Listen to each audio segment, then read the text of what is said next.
An early customer just signed up and gave us some feedback. This is about AI filmmaking, and they had wonderful ideas. And as an early company, startup going fast and building a lot, we wanted to go through some wonderful feedback they had, and we kept this the name private in case they didn't want to be public. But I'd love to set up a meeting with them and kind of go through this with a Zoom meeting with them, either publicly or we can even kind of make it recorded publicly or privately. The here's some of the points that they made, and we'll go through each one of these. Let's go through the customer characters. So our product does a lot of these things. A lot of it's not obvious, but there's so much great feedback that person gave, and we are very much aligned, a lot more than you might realize, and a lot of it's in the product that he may not realize. So he was saying that having intellectual property with a lot of personality, maybe somebody's created books, maybe children's books, maybe other IP, and they want to go bring that in. We have so many things to go do that already. It's just a little bit hard to find the product because there's so much on filmmaking. With this, there's this one right here is a cartoon style. Over here is a more a realistic human rendering style. So there's different kinds here. So with this, we'll go over to the characters that they were talking about. And so when you come over to the list of characters, you can sit there and we have a whole bunch, but it's also really easy to go off and create a new one. So when you go off and create a new person, then you can upload an image, and this part is really powerful here. To let's say you're doing a cartoon show and you already have your characters drawn in a book, you can upload that, and then we will go off and represent that. So we have multiple styles of rendering. When we use Google Veo 3, we use lots of different models under the covers for whatever's best, and different places, different ones, whatever's best. Sora 2 at times, Google Veo 3 at times. We use Wand 2.2 or higher at certain times, and other things. So we'll pull in that image for the character on the screen to match the same image. It could be a real person that you have rights to, that they gave permission to be in the movie, or it might be a cartoon character, whatever it is, maybe a talking 4 foot tall mouse. Whatever you have, you can upload those as characters, and those will go appear as what happens here when you're maybe creating your social media person, creating short form. You can sit there and load up your intellectual property with your characters here. So by adding new digital actors and then characters, you can, instead of having to reinvent the wheel every time, let's say that you have 8 children's books in one series with the same characters and same artwork, and you want to create lots of short form videos for marketing. You can sit there and upload your 12 characters from your line of books, and then you can sit there and create either a whole movie for each of those 8 books, and you're basically just refer to the character name. So there's basically, when you create new projects, videos in our system, it does a mapping between the digital actor. So these digital actors are your intellectual property name for the character, and in a different book, you might have it where they have a different name. Phil the mailman in this book, where a different book he's Phil the doctor. And so you can come put the character name in there correctly to match the script, and it'll automatically reuse your intellectual property. So the idea is you upload your image once and you put your character's characteristics. This talking bunny is 4 feet tall. That one is 7 feet tall. And you can go match all their aspects here. You can also come in here and put the character voices in there. We'll go into that more. Then you can also come into outfits. And so you can kind of do the same process with outfits.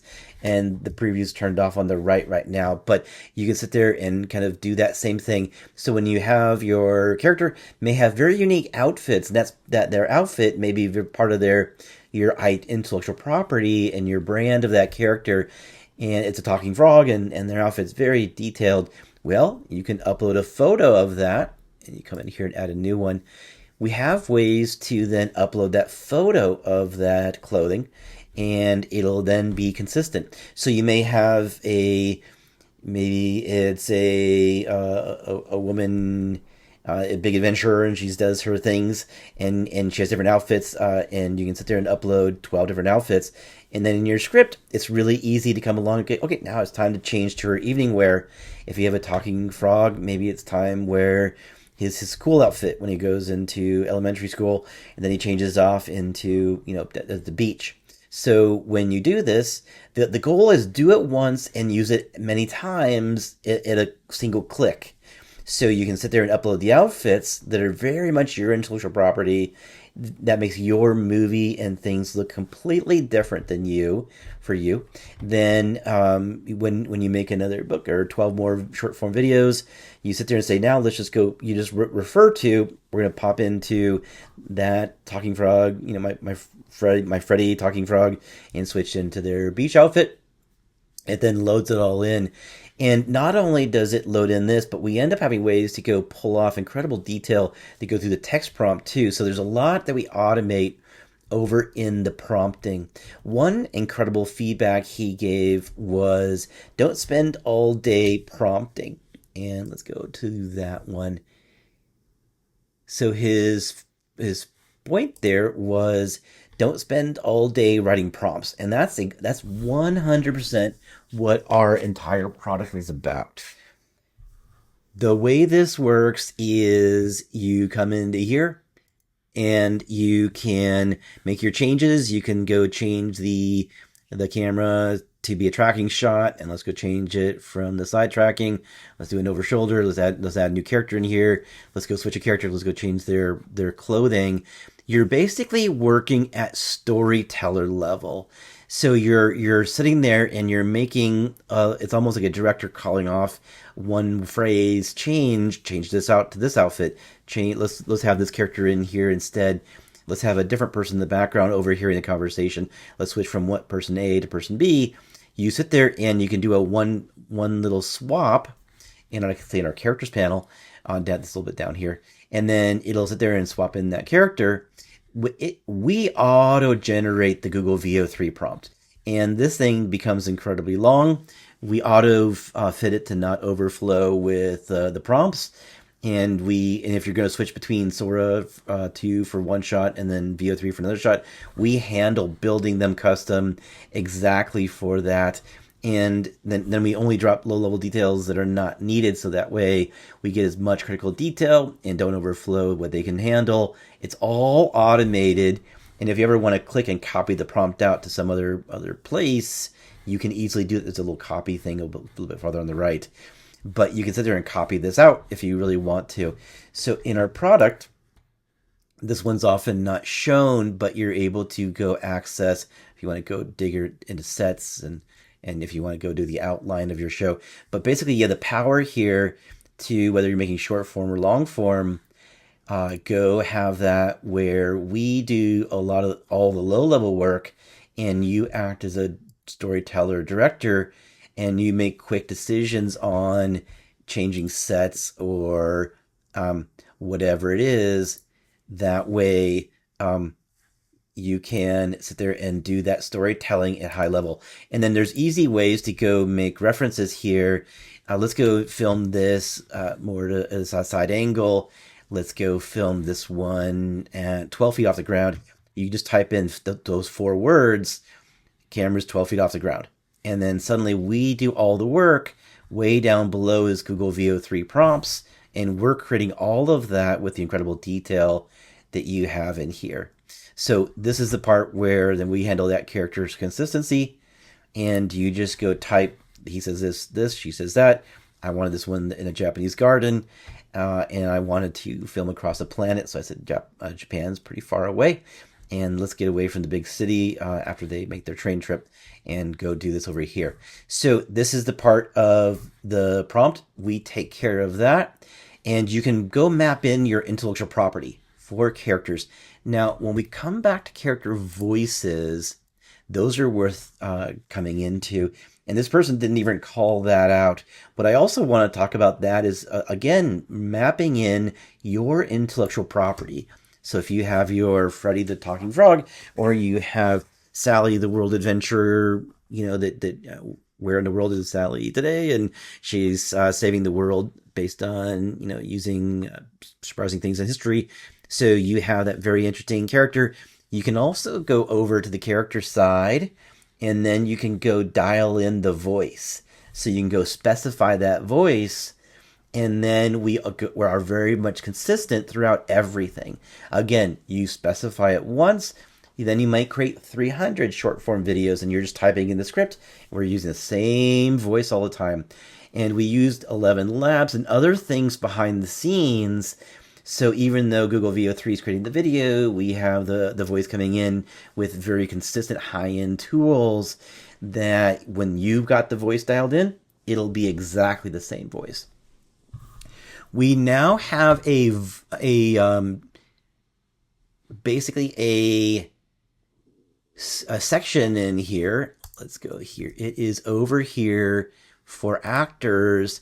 We have full body acting with, acting into an iPhone. And then you also have voice actors.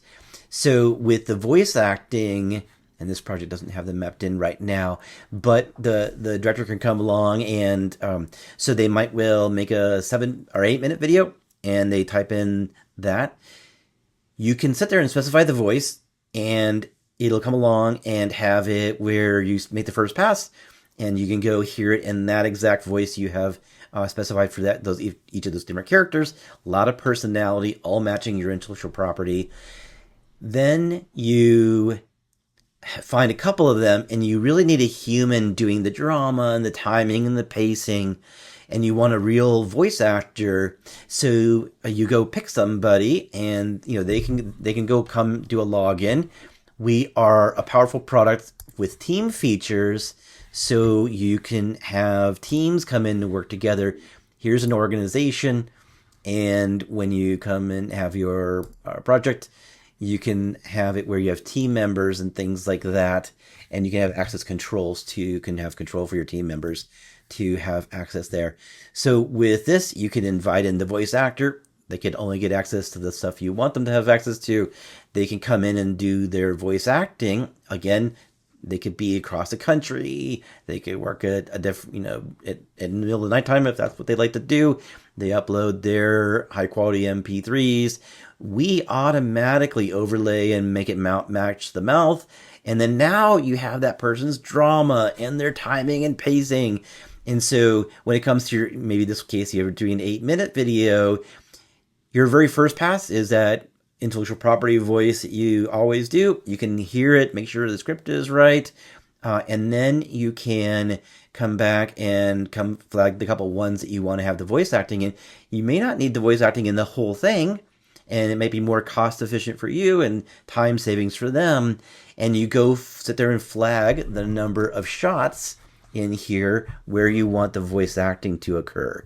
So when you scroll down, there's these panels here, and you can come down here, whether you want to change the eye level. You can act as a director. Instead of working with the Google VO3, you're dealing with director level, and you're able to do that. So here's the audio, and you can do trimming and a whole bunch. If you want to change characters, you can do that here.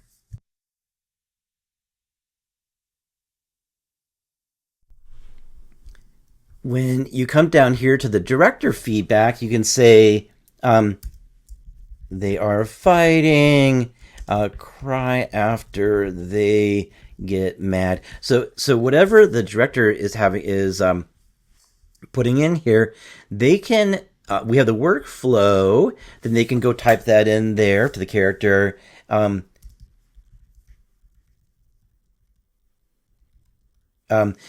You can sit there and do this for voice acting, and you can go put in requests for physical acting and also voice acting.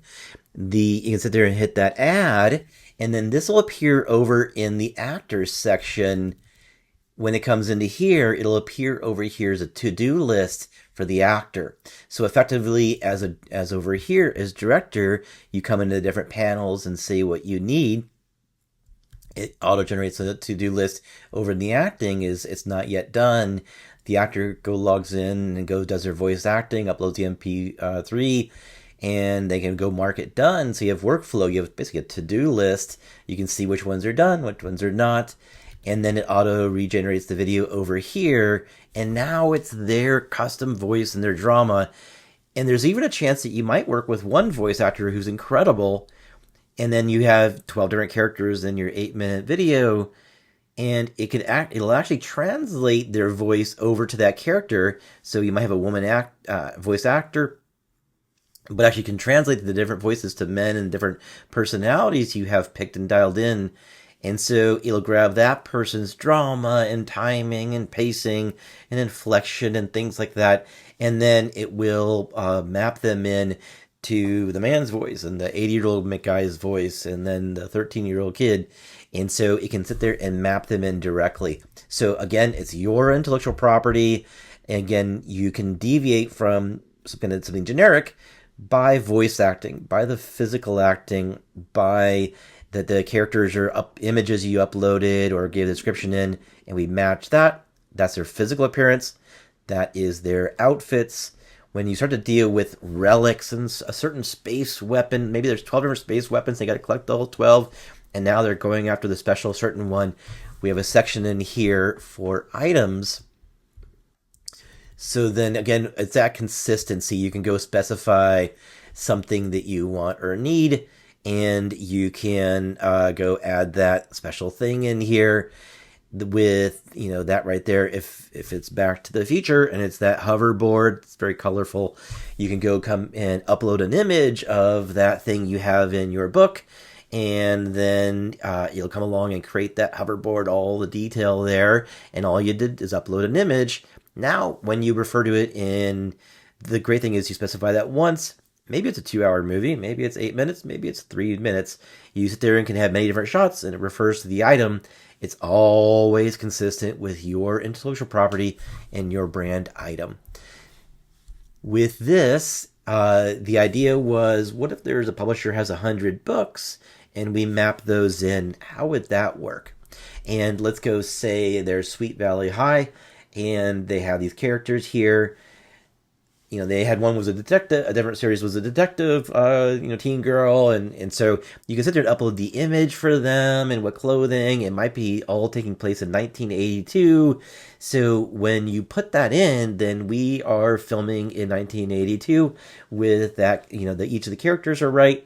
If you have a series of books, and this is a very long series, you sit there and just specify, you just kind of invest in the lead character once. The outfit, can kind of grow their outfits over time, and then all the videos you make just automatically get all that value mapped in, and you're not having to reinvent them. And same thing with children's books. Now, the background visuals and the render style. So we're very, very powerful on all of these things. And again, we're growing incredibly quickly. And now when you come over to this, and you want to go deal with the render styles, and you normally do that when you come and start a project, but you can do that later. So here's the real life, and you'll see the woman on the side over here. So this is a real person rendering. Over here, you can switch over to a cartoon style. We have other ones that we'll be turning on over time. With these, we'll let you go upload some custom text that can get unique on that, but you can also do it with image style images. So I'll come back to the sets here in a second. With this, you can scroll down to what we call first frame, and let's go do this and this right here is zoomed in for a bigger image. Let's come back to 100%, and it looks here. Come back over here to the set controls. Here is first frame. So say you have a book, and you have these styles here that look like this. Here's the castle, and here's this. And there's times when you have an image, or whether you have that from your own IP, or you kind of brought your own IP through Midjourney or some other system and cross some single frames, you can upload those frames. So say you have the castle and you got your castle from your book, but it's kind of not a quite angle. You upload that to Midjourney and you kind of have to pivot the angle, get a higher resolution version, and have it keep your visual style. Then you're like, I got it just right in some other tool. You can upload that, and then we will then go pull that into your set. Now when we and that's for this one frame, right, one shot right here, but we really want to make sure that you're not always working with one shot at a time. You can if you really want to, but when we come back to sets, so let's come back to the sets over here. So over here is where you might have a police station, and we map out the different rooms. This one's not that, but say it is, and you can have the jail cell in the back, and you got the weapons armory room with all the AR-15s, and then you have the lobby, and you have the interrogation room. So with us, you can sit there and map between these different ones, and then when you go do this, you can also upload an image for these. So it might be Freddy the Frog's house or his friend's house he goes visits, or they go to the pond, and you can do indoor and outdoor sets. And when you do that over here, it will this one right here is we wanted to have it like in Avalon by the water, and we want to have some stores over on the side. And over here's another shot, a different shot in the movie. And again, we're using the same set right there, and it's when we wanted cartoons, so the cartoon's very intentional. With this, very much we have it where you can go. You can just say in your story world, say north is the ocean and south is the stores, and they're walking east. So in the script, you can make very short references. They're walking east, and because the information is over in the set, stores are on the south side, and there's a walkway, and it's this kind of wood, and then over on the the north side, whatever is the ocean, and then there's this many sailboats of this kind. So you basically can type in the story world once, and however long or short, you can end up reusing that. If it's a police station, you keep walking through the lobby, and as you go back to now the interrogation room, then you go leave the interrogation room and come back in other shots, and it basically is reloading the text that you described. Again, you're working as storyteller, describing your story world, not in the Google VO3 prompt world. So when it comes into those prompts I was showing before, let's come down here,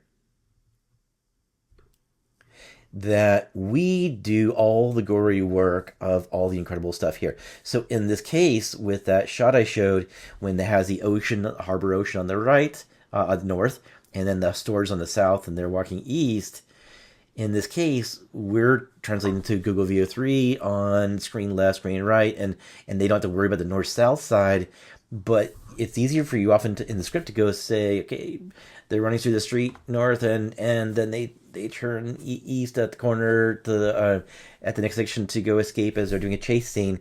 So in the script, you have that power to go look at your story world is a storyteller and make 6 words here, 7 words there, and then we map that out to an incredible amount of detail and do a lot of reasoning down here. So this allows you again to map in exacting sets, exacting visual styles. We build all the prompts. Don't spend all day prompting. You pretty much captured our whole thing. There's an incredible amount of artificial intelligence we do above. Let you work at, he said this, she said this. This is what the visuals are. This is the acting. Your voice actor, if you have one, uploads their stuff. And then we take care of everything else and make it all work. So I just wanted to go give a good quick visual tour and give a response that the vision that you talked about, you were kind of requesting, we pretty much have most of those features built in our product, and they are here for you to use. Again, it's all about that intellectual property. You have your intellectual property, and that's why you stand out. Whether it's South Park is South Park, and The Simpsons is The Simpsons, whatever your intellectual property and visual styles are, you can map them in And then again, we take care of all this reasoning and incredible amount of AI work, and we're auto building the prompts. But you have that storyteller control, director control, and story world set control. So we love people sending us feedback. We'll often love to ask them if they want to join us for Zoom. I love to hear this person's next level, deeper feedback. I think they have an incredible amount of feedback for us. And we can either do that in one-on-one sessions, or we can do that, even record it publicly if that's okay with you. And so I just wanted to go give a good visual tour. Seeing that where in the product really helps kind of a visual story tells 1,000 words. So I want to respond that way. Well, have a wonderful day. Again, try Act 3. We're here to be the fastest way for a storyteller to get their short form video or long form video created, cartoons or any visual style or realistic looking. And then please let us know how we can help you. We have a very big customer support team. You can email us as you're building your video and let us help you succeed.